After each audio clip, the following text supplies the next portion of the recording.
কোনো জায়গা থেকে এই মুহূর্তে বের করা যাবে না। নতুন করে কম্পাসকে বিপদে ফেলার পরিকল্পনা করছে অখিলেশ ও মুক্তি।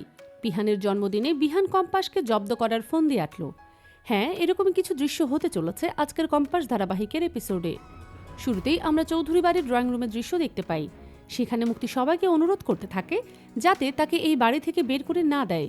এমনকি সে এটাও বলে যে সে ঋতু তার অনেক ভালো বন্ধু, সে সবকিছু পেয়েছে কিন্তু মুক্তি কিছুই পায়নি, তাই সে রাগ এবং জেদের বশে এই সব কিছু ঘটিয়েছে। এসব কথা শোনার পরে মেঘমালা মুক্তিকে বলে অনেক হয়েছে, আর এসব আমাদের বোঝাতে আসবেন না, আপনি এখন এখান থেকে চলে যান। অন্যদিকে বিহানকে মুক্তি বলে আমি তো তোদেরই একজন, তোরা এভাবে আমাকে বের করে দিস না। কিন্তু বিহান তার কোনো কথাই শোনে না এবং এখান থেকে বেরিয়ে অন্য কোথাও বাড়ি ভাড়া নিয়ে থাকতে বলে। আর মুক্তির সব খরচ কলেজ থেকে দেয়া হবে সেটাও বিহান জানিয়ে দেয়। পরবর্তীতে মুক্তি আর উপায় না পেয়ে বাড়ি থেকে চলে যাওয়ার প্রস্তুতি নিচ্ছিল। ঠিক সে সময় ঋতু তাকে আটকায় এবং বোঝাতে থাকে সে যে কাণ্ড ঘটিয়েছে একদম ঠিক করেনি। ঋতু বলে অনেক আগে থেকেই আমি তোকে বিয়ে করে সংসার করতে বলেছিলাম, কিন্তু তুই যে আমার স্বামীকে ভালোবাসতি সেটা জানতাম না। ভালোবাসা কোনো অপরাধ নয়, কিন্তু সেই ভালোবাসার সুযোগ নিয়ে অন্যের ক্ষতি করাটাই অপরাধ। আজকে যদি তোকে সবাই পুলিশের হাতে তুলে দিত তাহলে কি হতো? এসব কথা শুনে মুক্তি ঘাবড়ে যায় এবং ঋতিকও বলে যা করেছে তা ভুল করেছে। এরপর ঋতু মুক্তিকে আবারও থাকার অনুমতি দেয় এই বাড়িতে এবং বলে অখিলেশকে সে যখন ভালোবাসে তখন বিশ্বাস করবে কিনা সেটা তার ব্যাপার, কিন্তু অখিলেশকে সে অনেক আগেই ছেড়ে দিয়েছে, সে কখনোই অখিলেশকে বিশ্বাস করে না। এইসব কথা শুনে অখিলেশ মাথা নিচু করে ফেলে। পরবর্তীতে মুক্তি অখিলেশের হাত টেনে ধরে এনে ঋতুর হাতের সাথে মিলিয়ে দেয় এবং তাদেরকে সুখে থাকতে বলে।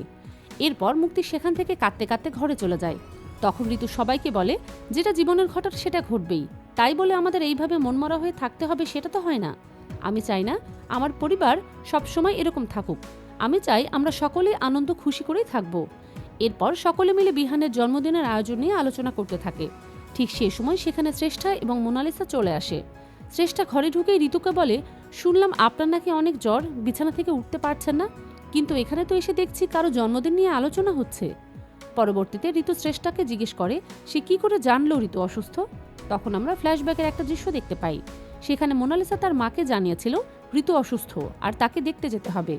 এরপর সিন ঘুরিয়ে আমাদের বর্তমানে নিয়ে আসা হয়। সেখানে শ্রেষ্ঠা ঋতুর কাছে জানতে চায় কার জন্মদিন নিয়ে আলোচনা হচ্ছিল। তখন ঋতু জানায় বিহানের। অন্যদিকে মোনালিসা বিহানের সাথে কথা বলার চেষ্টা করে, কিন্তু বিহান মোনালিসাকে অপমান করে তার দাদুর কুকীর্তির জন্য। এরপর সে সেখান থেকে চলে গেলে কম্পাস মোনালিসাকে বলে সে এখন রেগে আছে, তাই যা মুখে এসেছে বলেছে। সামনে বিহান স্যারের জন্মদিন, তুমি এসো, সবাই মিলে আনন্দ করব। পরের সিনে আমরা মুক্তিকে দেখতে পাই। সে ঘরে বসে ঋতুর কথাগুলো মনে করে কষ্ট পাচ্ছিল। ঠিক সেই সময় সেখানে অখিলেশ চলে আসে এবং মুক্তিকে বলে একটু নিজেকে সংযত করো, সবকিছু ঠিক হয়ে যাবে। আমি বাধ্য হয়ে কিছু বলতে পারিনি তোমার এবং আমার কথা ভেবে। এরপর মুক্তি অখিলেশকে জড়িয়ে ধরে কাঁদতে থাকে এবং কম্পাস কি কি আচরণ করেছে তার সাথে সব ঘটনা খুলে বলে। পরবর্তীতে অখিলেশ মুক্তিকে বলে সে কিছুতেই কম্পাসকে ছাড়বে না, কারণ কম্পাস তারও অনেক ক্ষতি করেছে। কম্পাসের ফর্মুলা তারা বিদেশি কোম্পানিকে দিতে না পারায় বাইরে থেকে চাপ আসছে, এর জন্য কম্পাসকে শাস্তি পেতেই হবে। এরপর সিন ঘুরিয়ে আমাদের কম্পাসের ঘরে মেঘমালা ও রশ্মিকাকে দেখানো হয়। সেখানে তারা বিহানের জন্মদিন নিয়ে আলোচনা করছিল এবং কম্পাসকে কেক বানানোর জন্য বলছিল, কিন্তু কম্পাস প্রথমে ঘাবড়ে যায় এবং রাজি হয় না। তখন মেঘমালা ও রশ্মিকা তাকে সাহস দিতে থাকে এবং বলে সে চেষ্টা করলে অবশ্যই পারবে। এরপর কম্পাস বিহানের জন্মদিনে কি কি আয়োজন হবে সেগুলো মেঘমালাকে বলতে থাকে। ঠিক সে সময় সেখানে বিহান আসে এবং কম্পাসকে উদ্দেশ্য করে বলে জাস্ট এটুকুই করবে নিজের বরের জন্য? অন্যরা তো নিজের বরের জন্মদিনে কত কিছুই করে, আর তুমি সামান্য একটা কেক বানাবে? তখন কম্পাস মেঘমালাকে বলে দেখেছো তো আমাকে কিভাবে কথা শোনাচ্ছে। এরপর কম্পাস বিহানকে জিজ্ঞেস করে আপনার জন্য কি করতে হবে শুনি। বিহান বলে বউরা তো বরের জন্য উপোস রাখে, মন্দিরে পুজো করে, আরও কত কিছু, কিন্তু সেসব তুমি পারবে না, আজকালকার বউ এসব করে না। এরপর বিহান মেঘমালাকে বলে অনলাইনে কেক অর্ডার করতে। শেষ দিনে কম্পাস বিহানকে জিজ্ঞেস করে তার জন্য আর কি কি করতে হবে, শুধু কি মন্দিরে উপোস করে পুজো দেওয়াটাই হবে? সেটা তো সে করতে পারবে। তখন বিহান বলে আমার লিস্ট তো আরও অনেক বড়।